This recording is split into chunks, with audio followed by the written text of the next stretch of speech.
నమస్తే. రీసెంట్గా మా బాబాయ్కి ఆఫీస్ తరపున మీటింగ్ జరిగింది. మీటింగ్ అయిపోయిన వెంటనే అందరికీ ఇలాగా ఒక బాక్స్ అయితే ప్రెజెంట్ చేశారు. ఆ బాక్స్ లోపల ఏముందో చూడటానికి ఆత్రమాత్రంగా నేను మా చెల్లి అయితే ఓపెన్ చేశాము. సో అది ఒక చాక్లెట్ బాక్స్ అనమాట. 3 టైప్స్ ఆఫ్ చాక్లెట్స్ ఉన్నాయి. Dark chocolate, Oreo bite and coffee orange. ఇచ్చిన 3 టైప్స్ ఆఫ్ చాక్లెట్స్ కూడా కంప్లీట్లీ డిఫరెంట్ ఫ్లేవర్స్. ఇక్కడ మెన్షన్ చేసినట్టు ఆరెంజ్ ఫ్లేవర్ ఒక్క టైపే కదా, but remaining 2 types of chocolates లో కూడా సిట్రస్ ఫ్లేవర్ అడిషనల్ గా యాడ్ చేశారు. ఇక్కడ చెల్లి అయితే ఫస్ట్ ఓరియో వెల్వెట్ టేస్ట్ చేద్దామక్క అని ఓపెన్ చేసింది.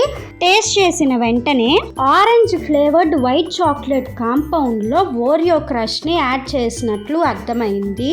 పేరు ఒకలాగా, చూడటానికి ఇంకోలాగా, తినటానికి మరోలాగా ఉండే సిచ్యువేషన్ ని మీరు ఎప్పుడైనా ఫేస్ చేశారా? రండి కామెంట్ బాక్స్ లో కబుర్లు చెప్పుకుందాం.